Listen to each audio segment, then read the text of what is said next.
رانی اپنے غریب ماں باپ سے تنگ آ کر اپنے آشنا کے ساتھ گھر سے بھاگ گئی تو وہ لڑکا اسے کوٹھے پر بیچ آیا، مگر وہاں ایک عورت نے اسے کہا کہ اگر تم میرے بیٹے سے نکاح کرو گی تو میں تمہیں یہاں سے لے جاؤں گی اور تم عزت سے جی سکو گی۔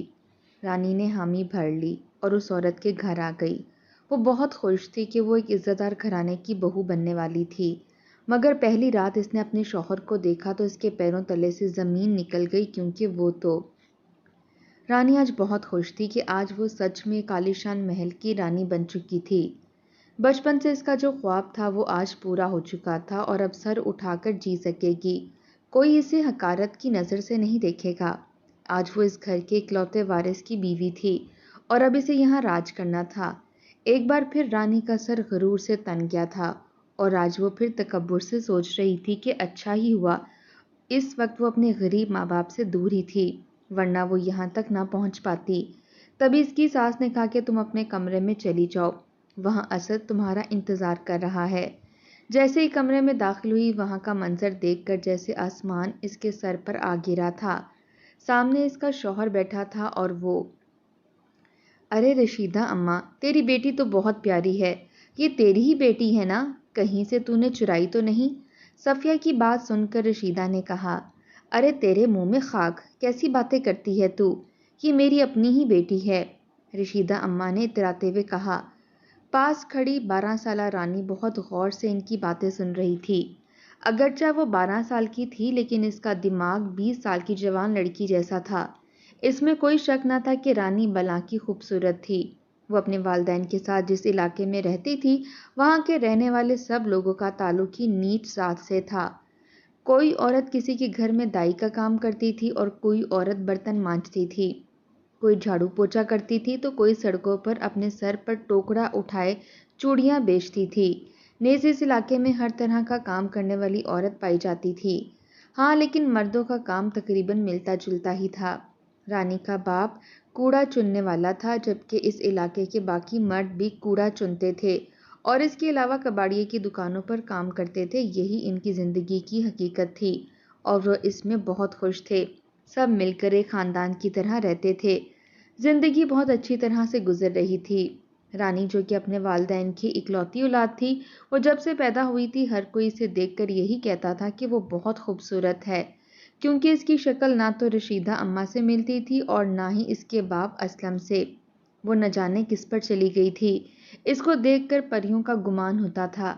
سفید رنگت کانچ جیسی بھوری آنکھیں، تیکھے نین نقوش، پہلی بار دیکھنے والا اپنی نظر پلٹنا ہی اس سے بھول جاتا تھا۔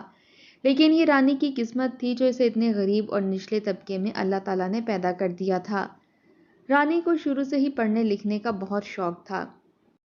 وہاں ان کی جھونپڑی میں ہر ہفتے ایک تعلیمی کیمپ لگتا تھا، جہاں یونیورسٹی کے کچھ اسٹوڈنٹس وہاں کے بچوں کو مفت تعلیم دیتے تھے۔ رانی کی ماں نے جب اس کے اندر پڑھنے لکھنے کی چاہت دیکھی تو اس نے رانی کو اس کیمپ میں بھیجنا شروع کر دیا۔ رانی بلا کی ذہین تھی، وہاں جاتے اس نے باقی سب بچوں کو پیچھے چھوڑ دیا۔ یونیورسٹی کے اسٹوڈنٹ جو اس کے استاد تھے اس کی ذہانت پر اس سے بہت خوش تھے۔ اس کی ٹیچر آمنہ کا کہنا تھا کہ اگر رانی پر تھوڑی محنت کی جائے تو یہ لڑکی بہت نام کما سکتی ہے۔ اس نے اس بات کا اظہار اس کے والدین سے بھی کیا تھا، لیکن اس کے والدین کا کہنا تھا کہ ہم غریب لوگ ہیں، ہم لوگوں کی روزی روٹی یہی ہے، ہم نے یہیں رہنا ہے، تو آخر ہم اس کو اتنا پڑھا لکھا کر اتنا بڑا کیسے بنا سکتے ہیں، جبکہ آپ جانتی ہیں کہ ہمارا تو روز کا گزر بسر بھی بہت مشکل سے ہوتا ہے۔ رانی کے والدین کی یہ بات سن کر اس کی ٹیچر آمنہ نے کہا کہ وہ اس معاملے میں ان کی مدد کر سکتی ہے اگر وہ چاہیں تو، جس پر رانی کے والدین نے سوچنے کا وقت لیا اور 3 دن کے بعد اس کو جا کر انکار کر دیا، یہ کہتے ہوئے کہ ہم غریب لوگ ہیں، ہم لوگ اپنے اتنے ہی پاؤں پھیلانا جانتے ہیں جتنی ہماری چادر ہے، براہ مہربانی ہمیں اتنے اونچے اونچے خواب نہ دکھائیں کہ ہم اپنی اوقات ہی بھول جائیں۔ رانی کے باپ نے ہاتھ جوڑتے ہوئے 2 ٹوک انداز میں کہا تھا۔ اس کے علاوہ بھی ٹیچر آمنہ نے انہیں سمجھانے کی بہت کوشش کی تھی، لیکن وہ لوگ اپنی بات پر اڑ چکے تھے۔ رانی کو جب اس بات کا علم ہوا تو اس نے خوب بویلا مچایا اور 3 دن تک کچھ نہ کھایا۔ رانی کے والدین اس کی اس حرکت سے عاجز آ گئے تھے اور آخر کار انہوں نے اپنے گھٹنے ٹیکتے ہوئے اسے کہہ ڈالا تھا کہ اگر وہ کچھ کرنا چاہتی ہے تو اسے خود کرنا ہوگا، ہم اس کی مدد نہیں کر سکتے۔ ان کی اجازت کا ملنا تھا کہ رانی کی باتیں کھل گئیں۔ وہ اچھے سے جانتی تھی کہ اپنا کام اسے کس طرح سے نکلوانا ہے۔ یہی وجہ تھی کہ اس نے اگلے دن ہی پڑھائی کا سلسلہ دوبارہ شروع کر دیا۔ اس کے والدین نے اسے تعلیمی اخراجات پورے نہ کرنے کا بتا دیا تھا، تو اس پر رانی نے کچھ یوں کیا کہ اپنے ہی علاقے کے کچھ ایسے لڑکے جو کمانے میں ان سے بہتر تھے، اس نے ان سے دوستی کر لی اور پھر انہی سے اپنی کتابیں اور ضرورت کی چیزیں منگوانے لگی۔ وہ لڑکے اس بات سے خوش تھے کہ رانی ان سے بات کر رہی ہے، جبکہ رانی اکثر ان کی بے وقوفی پر ہنستی تھی۔ جب یہ بات پورے علاقے سے گردش کرتی ہوئی رانی کے والدین کے کانوں تک پہنچی تو انہوں نے رانی سے سخت لہجے میں پوچھ گچھ کی۔ اس پر اس نے کہا کہ میرے پاس اس کے علاوہ کوئی دوسرا راستہ نہ تھا، کیونکہ میں تو ابھی کما نہیں سکتی، اس لیے میں نے سوچا کہ ان سے دوستی کر کے میں اپنے اخراجات پورے کروں، اور اس میں کوئی غلط بات بھی نہیں ہے۔ یہ بالکل ایسا ہی ہے کہ ایک ہاتھ دو اور ایک ہاتھ لو۔ میں نے ان سے دوستی کی، انہوں نے کتابوں کا خرچ اٹھا لیا، اسی لیے اب آپ بھی ان باتوں کو بھول جائیں اور مجھے میری زندگی جینے دیں۔ رانی نے بہت بدتمیزی کرتے ہوئے دو ٹوک انداز میں اپنے والدین کو کہا تھا۔ اس کی بات سن کر اس کا باپ سر پکڑ کر بیٹھ گیا تھا، جبکہ ماں اپنا سینہ پیٹتی رہ گئی کہ آخر اس کی بیٹی کس طرف جا رہی ہے۔ جوں جوں رانی بڑی ہوتی جا رہی تھی، اس کی خوبصورتی میں مزید اضافہ ہوتا جا رہا تھا۔ انہی دنوں کی بات ہے جب رانی نے میٹرک کا امتحان پاس کر لیا تھا اور اب وہ خود ان یونیورسٹی کے اسٹوڈنٹ کے ساتھ مل کر اس علاقے کے دوسرے چھوٹے بچوں کو پڑھانے جاتی تھی، جس کا فائدہ اسے یہ ہوتا تھا کہ اب اسے کسی لڑکے سے دوستی نہ کرنی پڑتی تھی، بلکہ یونیورسٹی کے کچھ اسٹوڈنٹ ہی اسے اتنے پیسے دے دیتے تھے کہ وہ اپنی ضرورتیں بامشکل ہی صحیح لیکن پوری کر سکے۔ رانی ایک دن اپنے راستے سے جا رہی تھی جب اس نے دیکھا کہ ایک لڑکا اس کا پیچھا کرنے لگا ہے۔ پہل تو اس نے اس کو وہم سمجھا، لیکن کافی دیر تک جب وہ ایسے ہی اس کے پیچھے آتا رہا تو رانی ایک دم سے رک گئی اور پلٹ کر اس سے پوچھنے لگی کہ آخر تمہارے ساتھ معاملہ کیا ہے؟ تم کیوں میرا پیچھا کر رہے ہو؟ جانتے نہیں ہو کہ میں کون ہوں؟ رانی نے سخت لہجے میں اس لڑکے کو مخاطب کرتے ہوئے کہا، جس پر اس لڑکے نے ہنستے ہوئے اپنے اور رانی کے درمیان فاصلہ طے کیا اور بالکل اس کے قریب اس کے سامنے جا کھڑا ہوا اور کہنے لگا کہ یہ میں اچھی طرح سے جانتا ہوں، لیکن شاید تم مجھے نہیں جانتی۔ اس کی بات سن کر رانی نے کہا کہ بہت دیکھے ہیں میں نے تم جیسے چھچھوڑے، اس لیے بہتر ہوگا کہ آئندہ میرے پیچھے مت آنا، نہیں تو اتنا پٹو گے کہ اپنی پہچان ہی بھول جاؤ گے۔ رانی نے انگلی اٹھا کر اسے تنبیہ کرتے ہوئے کہا اور واپس اپنے راستے کی جانب چل پڑی۔ اب تقریباً یہ روز ہی ہونے لگا تھا، وہ لڑکا روز ہی اس کا پیچھا کرتا، رانی اس کو دھمکی دیتی اور چل پڑتی۔ یہ سلسلہ کچھ عرصے تک چلتا رہا، جب ایک دن اس لڑکے نے بالکل سامنے جا کر رانی سے اپنی محبت کا اظہار کر دیا۔ اس کے اظہار محبت پر رانی حیران رہ گئی تھی۔ اسے اس کی جرأت پر ابھی تک یقین نہ آ رہا تھا۔ یہی وجہ تھی کہ رانی نے اسے کوئی جواب نہ دیا تھا اور گھر واپس آ گئی تھی۔ اس کے بعد وہ لڑکا اسے مختلف قیمتی تحفے تحائف دینے لگا تھا۔ رانی جو بچپن سے ہی امیر بننا چاہتی تھی، اس نے جب اتنے مہنگے پرفیومز، گھڑی، کپڑے، جوتے دیکھے تو اس کی آنکھیں چندیا گئی تھیں، اور وہ غرور جو ہر وقت رانی کے ناک پر رہتا تھا وہ کہیں دور جا سویا تھا۔ رانی نے بنا تاخیر کیے اس لڑکے کو ہاں کر دی تھی۔ اب تقریباً وہ روز ملنے لگے تھے۔ وہ لڑکا اپنے ظاہری حلیے سے ایک عام سے گھر کا لگتا تھا، لیکن اس کے تحفے بہت مہنگے ہوتے تھے، اور اس کے پاس اتنی بڑی گاڑی دیکھ کر رانی کی عقل پر جیسے پردہ پڑ گیا تھا، اور وہ اس کے ظاہر میں اس قدر ڈوب گئی کہ اسے معلوم ہی نہ چل سکا کہ وہ اپنی زندگی کا سب سے غلط فیصلہ کر چکی ہے۔ رانی کے والدین کو جب اس معاملے کی خبر ملی تو انہوں نے رانی پر سختی کی، جس پر رانی نے کہا کہ اب وہ 20 سال کی ہو چکی ہے، لہٰذا وہ اپنے فیصلے خود کر سکتی ہے۔ دوسری بات کہ وہ اس لڑکے سے بے انتہا محبت کرتی ہے، اگر اس کے والدین نے اسے روکنے کی کوشش کی تو وہ اپنی جان دے دے گی۔ اس کی دھمکی سن کر اس کے والدین اپنا سر پکڑ کر بیٹھ گئے تھے۔ رانی کی ماں نے وقتاً فوقتاً اسے سمجھانے کی بہت کوشش کی تھی، لیکن رانی اپنی ضد پر اڑ چکی تھی۔ آخر ایک دن اس کی ماں نے تھک ہار کر اسے کہہ دیا تھا کہ تم ہمیں اتنا ستاتی ہو، خدا کرے کہ تمہیں پتہ چل جائے کہ آخر میں ستانا کہتے کسے ہیں۔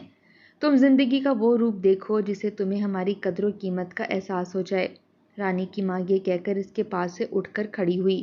رانی اپنی ماں کی یہ بات سن کر ایک دم سے غصے میں آ گئی اور کہنے لگی، اس سے زیادہ اور میری زندگی میں برا کیا ہوگا کہ میرے والدین تم جیسے لوگ ہو، جو نہ صرف اپنی ضرورتیں پوری کر سکتے ہیں اور نہ ہی میری، اور باتیں ایسی بڑی بڑی کرتے ہیں جیسے مجھے محلوں میں رکھا ہو۔ تم لوگوں کو لگتا ہے کہ تم لوگ مجھے چھوڑ دو گے تو میں کہیں بھی نہیں رہوں گی، یہ تم لوگوں کی بھول ہے۔ میں تم لوگوں کو اس دنیا میں سر اٹھا کر باوقار طریقے سے جی کر دکھاؤں گی، رانی نے بہت مغرور لہجے میں کہا تھا۔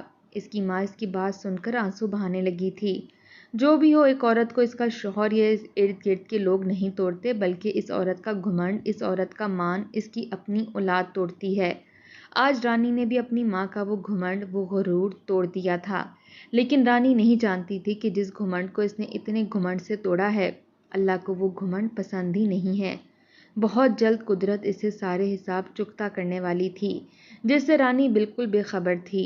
رانی نے اگلے دن جا کر ساری بات اس لڑکے کو بتا دی اور صاف الفاظ میں کہہ دیا کہ وہ اس کے ساتھ جانا چاہتی ہے۔ اس کی بات سن کر اس لڑکے نے کہا کہ تم اپنا ضروری سامان لے آؤ اور آج شام ہی میرے ساتھ چلی آنا۔ رانی اس کی بات سن کر مسکرا اٹھی اور شام تک اپنی ساری تیاری کر کے اپنے والدین پر ایک اچٹتی نگاہ ڈالتی ہوئی گھر سے باہر نکل گئی۔ اس کے والدین نے بھی اسے روکنے کی کوشش نہ کی تھی۔ رانی وقت پر اس لڑکے کے پاس جا پہنچی۔ اس لڑکے نے کچھ دیر سے ادھر ادھر گھمایا اور تقریباً رات کے 12 بجے وہ اسے لیے سنسان راستوں کی جانب چل پڑا۔ رانی نے جب اس سے اس بارے میں پوچھنے کی کوشش کی تو وہ کہنے لگا کہ میرے پاس گھر نہیں ہے، میں تمہیں اپنے دوست کے گھر لے کے جا رہا ہوں، تم بے فکر رہو۔ اس کی بات سن کر رانی خاموش ہو گئی۔ اتنے میں اس لڑکے نے جوس کی ایک بوتل اس کی جانب بڑھائی۔ رانی نے اسے مسکرا کر تھام لیا اور جوس پینے لگی۔ جیسے جیسے وہ جوس پی رہی تھی اس کا سر بھاری ہو رہا تھا اور ایک وقت آیا کہ وہ جوس کی بوتل اس کے ہاتھ سے گر گئی اور وہ دنیا و مافیا سے بے خبر ہو گئی۔ اس لڑکے نے جلدی سے گاڑی ایک جانب روکی اور فون نکال کر کسی کو فون کرنے لگا۔ تقریباً 10 منٹ کے بعد 2 لوگ آئے، اس لڑکے کو ایک لفافہ دیا اور رانی کو گاڑی سے نکال کر تاریک گلیوں میں غائب ہو گئے۔ وہ لڑکا ان کے جانے کے بعد اس لفافے کو کھول کر دیکھنے لگا جس میں ایک موٹی رقم تھی۔ لڑکے نے ان پیسوں کو چومتے ہوئے اپنی جیب میں ڈالا اور گاڑی میں بیٹھ کر وہاں سے فرار ہو گیا۔ رانی کو وہ لوگ ایک کوٹھے کے پچھلے دروازے سے لے کر کوٹھے میں داخل ہو گئے تھے اور ایک کمرے میں جا کر لٹا دیا تھا۔ رانی ابھی تک ہوش میں نہ تھی، اس لیے کسی نے اس کی نگرانی نہ کی تھی۔ رانی کو جب آہستہ آہستہ ہوش آنے لگا تو اسے اپنا سر چکراتا ہوا محسوس ہو رہا تھا۔ اس کے علاوہ کچھ عجیب سی آوازیں بھی اس کے دماغ سے ٹکرا رہی تھیں۔ رانی نے اپنا سر جھٹکنا شروع کیا اور ارد گرد کے ماحول سے آشنا ہونے لگی تو یہ دیکھ کر وہ ایک دم سے اٹھ بیٹھی کہ اس وقت وہ کسی گھر میں نہیں بلکہ کوٹھے کے کمرے میں موجود تھی۔ باہر سے گھنگروں کی آوازیں آ رہی تھیں۔ رانی ایک دم سے خوفزدہ ہو گئی تھی۔ اسے اب پچھتاوا ہونے لگا تھا۔ اس نے جلدی سے اٹھ کر کمرے کے دروازے چیک کرنے کی کوشش کی، لیکن اس کی یہ کوشش بے سود رہی۔ سارے کھڑکیاں دروازے بند تھے، لیکن ایک سامنے کا دروازہ کھلا تھا۔ رانی نے ڈرتے ڈرتے اس سے باہر جھانکا تو یہ ایک راہداری تھی۔ رانی نے اس کمرے سے نکل کر جوں ہی باہر کی جانب جانے کے لیے قدم بڑھایا تو پیچھے سے اسے ایک عورت نے پکڑ لیا اور کہنے لگی، اے لڑکی، تو کہاں جا رہی ہے؟ اس کی بات سن کر رانی ڈر گئی اور اچانک ہی اس کے سامنے ہاتھ جوڑنے لگی، اس کی منتیں کر کے رونے لگی کہ وہ ایسی لڑکی نہیں ہے، خدا را اسے یہاں سے جانے دیں۔ وہ عورت کچھ دیر کے لیے رانی کو یوں ہی گھورتی رہی، پھر اچانک سے اسے بازو سے پکڑ کر کھینچتے ہوئے ایک دوسرے کمرے میں لے گئی۔ کمرے میں جاتے ہی اس عورت نے دروازہ بند کر دیا اور کہنے لگی، بتاؤ کہاں سے آئی ہو؟ رانی نے ہچکیاں لیتے ہوئے اپنی ساری کہانی اس کو سنا ڈالی۔ عورت کچھ دیر خاموشی سے اس کو دیکھتی رہی اور کہنے لگی، یہ جگہ تم جیسوں کے لیے جہنم ہے، کیونکہ تم بہت خوبصورت ہو، اس لیے تمہاری بولی لگانے پر بائی جان کوئی تردد نہ کریں گی، اس لیے بہتر ہے کہ تم یہاں سے چلی جاؤ۔ رانی اس کی بات سن کر اپنے آنسو پونچھ کر جلدی سے اٹھ کھڑی ہوئی اور کہنے لگی، خدا را آپ میری اتنی مدد کر دیں کہ میں یہاں سے کسی طرح نکل جاؤں۔ میں ساری زندگی آپ کی احسان مند رہوں گی۔ اس کی بات سن کر وہ عورت دھیمے سے مسکرائی اور کہنے لگی، ٹھیک ہے، میں تمہیں ابھی یہاں سے نکال دوں گی، لیکن تمہیں میری ایک بات ماننی پڑے گی۔ رانی اس کی بات سن کر ٹھٹک گئی اور پوچھنے لگی، بتائیں مجھے آپ کی کیا بات ماننی پڑے گی؟ جس پر وہ عورت کہنے لگی کہ تمہیں میرے بیٹے سے شادی کرنی پڑے گی۔ یہ بات سن کر رانی کچھ دیر کے لیے سوچ میں پڑ گئی اور کہنے لگی کہ آپ تو شکل سے اچھی عورت معلوم ہوتی ہیں، پھر آپ اتنی غلیظ جگہ پر کیا کر رہی ہیں؟ جس پر اس عورت نے مسکراتے ہوئے کہا کہ میں ایک لڑکی کی تلاش میں تھی جس سے میں اپنے بیٹے کی شادی کر سکوں۔ میں اس لڑکی کو ہر آسائش دوں گی، لیکن اسے اس بات کی گارنٹی دینی پڑے گی کہ وہ میرے بیٹے کا ہر حال میں خیال رکھے گی۔ اس عورت کی بات سن کر رانی نے سوچا کہ یہ گھاٹے کا سودا نہیں ہے، اس لیے اس نے بنا زیادہ سوچے سمجھے شادی کے لیے ہاں کر دی۔ اس کی بات سن کر وہ عورت مسکرائی اور اسی کمرے میں موجود ایک بڑی سی کھڑکی کھول کر اسے کہنے لگی کہ تم یہاں سے باہر کی جانب کود جاؤ۔ رانی نے جب دیکھا تو اسے یہ اونچائی بہت زیادہ معلوم ہوئی۔ جب اس نے کودنے سے انکار کیا تو اس عورت نے اسے کہا کہ یہی تمہارے پاس ایک آخری راستہ ہے، تمہیں کچھ چوٹیں لگیں گی لیکن تم ساری زندگی کے لیے اس دلدل سے باہر نکل آؤ گی۔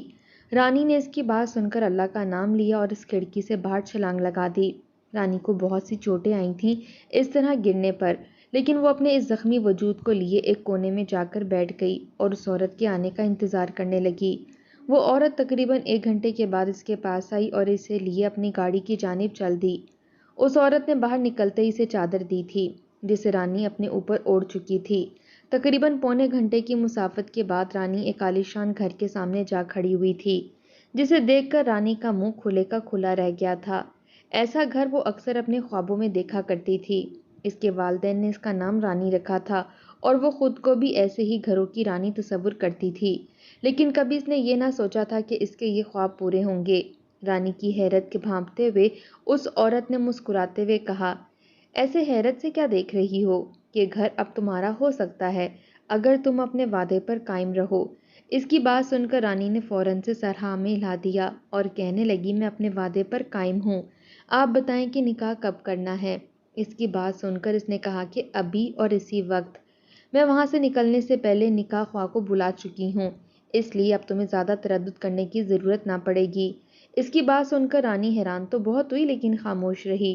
وہ اس کی تقلید میں چلتی ہوئی گھر کے ٹی وی لاؤنج میں پہنچی جہاں کچھ لوگ پہلے سے ہی موجود تھے۔ ان کو دیکھتے ہی اس عورت نے انہیں بیٹھنے کا اشارہ کیا اور کہنے لگی کہ قاضی صاحب نکاح شروع کریں۔ نکاح کی رسم اور وہاں سے لوگوں کے جانے میں تقریباً 1 گھنٹہ لگ چکا تھا۔ 1 گھنٹے کے بعد جب وہ ان سب سے فارغ ہو کر رانی کی طرف آئی تو اس نے اسے اس کے بیٹے کے کمرے میں پہنچا دیا اور کہنے لگی کہ اب یہاں تمہارا امتحان ہے کہ تم آخر میرے احسان کو اتار سکتی ہو یا نہیں۔ رانی اس کی بات سن کر مسکرا اٹھی اور کہنے لگی، آپ بے فکر رہیں۔ لیکن جیسے ہی وہ کمرے میں داخل ہوئی تو یہ دیکھ کر اس کی حیرت کی انتہا نہ رہی کہ وہ جس کی بیوی بنی ہے وہ لڑکا بیڈ پر بیٹھا بچوں کی ڈرائنگ کر رہا ہے۔ رانی مسکراتی ہوئی خود ہی اس کے پاس جا بیٹھی اور اس سے باتیں کرنے کی کوشش کرنے لگی، لیکن وہ لڑکا عجیب حرکتیں کر رہا تھا۔ رانی نے جب اس کے ہاتھ پر ہاتھ رکھا تو اچانک اس نے رانی کا ہاتھ جھٹکا اور اپنے کلرز اور ڈرائنگ بک لے کر دراز میں رکھنے لگا اور اسے کہنے لگا کہ تم میری چیزیں چوری کرنے آئی تھی نا، میں جانتا ہوں تم چور ہو، اس لیے پیچھے ہو جاؤ، مجھے اور میری چیزوں کو ہاتھ بھی نہ لگانا۔ رانی اس کے رویے پر بہت حیران تھی۔ اسے اب کچھ سمجھ آ رہا تھا لیکن اس نے اپنے اس خیال کو جھٹکا۔ اسے لگا کہ شاید یہ نکاح اس کی مرضی کے بغیر ہوا ہے، اس لیے وہ ایسی حرکتیں کر رہا ہے، اس لیے رانی نے اس کے حال پر اسے چھوڑ دیا۔ لیکن آنے والے کچھ دنوں میں اس کے 14 طبق روشن ہو گئے کہ وہ لڑکا ذہنی طور پر بچہ تھا۔ یہی وجہ تھی کہ اس امیر عورت کو اس کے بیٹے کے لیے کوئی بھی اپنی لڑکی نہ دیتا تھا، اسی لیے اس نے موقع کا فائدہ اٹھا کر رانی کا استعمال کیا تھا۔ رانی حقیقت جاننے کے بعد اس عورت کے پاس جا کر خوب روئی اور کہنے لگی کہ آپ نے مجھے دھوکہ دیا ہے۔ اس پر وہ کہنے لگی کہ تم نے خود کہا تھا کہ تم میرے احسان کو چکا دو گی، اب تم مجھے دھوکے باز نہیں کہہ سکتی۔ اس کی بات سن کر رانی کو خود پر بھی غصہ آنے لگا تھا۔ اب جب وہ لڑکا اس کے سامنے آتا تو رانی کو اسے شدید نفرت ہونے لگتی۔ اس کا دل چاہتا کہ وہ کسی طرح اس جاہل انسان سے اپنی جان چھڑا لے، لیکن کیسے، یہ ابھی وہ سمجھ نہ پائی تھی۔ ایک دن رانی یوں ہی باغ میں ٹہل رہی تھی جب اس نے دیکھا کہ اس کی چاچی ساس چوکیدار سے کچھ دوائیاں لے رہی ہے اور بدلے میں اسے بہت سے پیسے دے رہی ہے۔ رانی یہ دیکھ کر ٹھٹک گئی۔ اسے کچھ غلط ہونے کا احساس ہوا تو اس نے چپکے سے اپنی چاچی ساس کا تعاقب کیا۔ وہ دوائیاں لے کر سیدھا کچن میں چلی گئی اور اس کے شوہر کے کھانے میں ملانے لگی۔ رانی کو یہ دیکھ کر بہت حیرت ہوئی۔ اس نے اس کے بعد دیکھا کہ وہ اس کا کھانا اٹھائے اس کے شوہر کے کمرے میں چلی گئی ہے۔ رانی بھی ان کے پیچھے گئی تو اس نے دیکھا کہ اس کی چاچی بہت پیار سے بیٹھ کر اس کے شوہر کو کھانا کھلا رہی ہے۔ اس کا شوہر جو پہلے تو بالکل ٹھیک تھا لیکن کھانا کھاتے ہی وہ ایک دم سے غصے میں آ گیا اور پاگلوں جیسی حرکتیں کرنے لگا۔ اس کی چاچی ساس نے جب دیکھا کہ اس کی حالت بگڑ گئی ہے تو وہ خاموشی سے کمرے سے باہر نکل آئیں اور برتن لے جا کر کچن میں رکھ دیے اور باقی بچا کچا کھانا ڈسٹ بن میں پھینک دیا۔ رانی نے یہ بات جا کر اپنی ساس کو بتائی۔ اس کی ساس پہلے تو یہ ماننے کے لیے تیار نہ تھی، لیکن جب رانی نے ڈسٹ بن میں پڑا ہوا کھانا اسے دکھایا تو اس بات کی تصدیق کرنے کے لیے اس کی ساس نے تھوڑا سا کھانا اپنے پاس محفوظ کر لیا اور اسے لیبارٹری میں ٹیسٹ کے لیے بھیج دیا۔ 3 دن کے بعد جب رپورٹ آئی تو اس سے یہ بات واضح ہو گئی کہ کھانے میں ایسی دوائی ملائی گئی تھی جس سے انسان کا ذہنی توازن بگڑ جاتا ہے۔ یہ بات جاننے کے بعد رانی کی ساس صدمے سے بے حال ہو گئی تھی۔ اس نے کبھی نہ سوچا تھا کہ اس کے اپنے ہی اس کے اس طرح سے دشمن نکلیں گے۔ دوسری جانب رانی جو اپنے شوہر سے اتنی نفرت کرتی تھی، آہستہ آہستہ اس پر رحم کھانے لگی تھی اور اس سے محبت کرنے لگی تھی۔ رانی کی ساس نے اس تمام صورتحال سے نپٹنے کے لیے اپنے تمام رشتہ داروں کو اکٹھا کیا اور ساری حقیقتیں ثبوتوں کے ساتھ سب کے سامنے کھول کر رکھ دیں اور اس کے بعد اپنے دیور کو اپنے گھر سے نکال دیا۔ رانی کے چچا سسر نے اپنی بھابھی کی بہت منتیں کیں، لیکن رانی کی ساس ٹس سے مس نہ ہوئی۔ اس کے بعد رانی کی ساس نے اپنے بیٹے کا خوب علاج کروایا، جس کے بعد وہ دوبارہ پہلے جیسا ہو گیا۔ رانی اپنے شوہر کو بالکل ٹھیک پا کر بہت خوش تھی، لیکن ایک افسوس کی بات یہ تھی کہ اب اس کا شوہر اسے پہچاننے سے انکار کر رہا تھا۔ لیکن رانی کی ساس نے اپنے بیٹے کو سمجھایا اور یہ بات بھی بتائی کہ تم کبھی بھی ٹھیک نہ ہو پاتے اگر تمہاری بیوی وقت رہتے تمام حقیقتوں سے مجھے واقف نہ کراتی۔ اس کی بات سن کر اس کا شوہر بھی اس کا مشکور ہو گیا تھا اور آہستہ آہستہ ان دونوں میں ایک محبت کا تعلق قائم ہو گیا تھا۔ کچھ عرصے کے بعد رانی دوبارہ اپنے والدین سے ملنے گئی۔ اس کے والدین پہلے سے زیادہ بوڑھے نظر آ رہے تھے، لیکن رانی کو اتنی خوشحال زندگی گزارتے ہوئے دیکھ کر ان کی آنکھیں بھر آئی تھیں۔ رانی نے ان سے ملتے ہی ان کے پاؤں پکڑ کر رو رو کر ان سے معافی مانگی تھی اور بتایا تھا کہ اپنے والدین کا دل دکھانے پر اللہ تعالیٰ نے اسے سخت سزا دی تھی۔ اسے اس بات کا احساس دلایا تھا کہ والدین کے علاوہ اس دنیا میں اولاد کے لیے کوئی بھی انسان مخلص نہیں ہوتا۔ انسان کے محفوظ پناہ گاہ صرف اور صرف اس کے والدین کا گھر ہی ہوتا ہے۔ رانی کا پچھتاوا دیکھ کر اس کے والدین نے اسے کھلے دل سے معاف کر دیا۔ اس کا شوہر بھی اپنے ساس سسر سے مل کر بہت خوش ہوا تھا۔ صحیح کہتے ہیں کہ اگر اللہ تعالیٰ نے ایک انسان کے دل میں معاف کرنے کا جذبہ نہ رکھا ہوتا تو شاید آج ساری دنیا ہی ایک دوسرے کی اس قدر دشمن ہوتی کہ اس دنیا میں کسی بھی انسان کا زندہ رہنا مشکل ہی نہیں بلکہ ناممکن ہوتا۔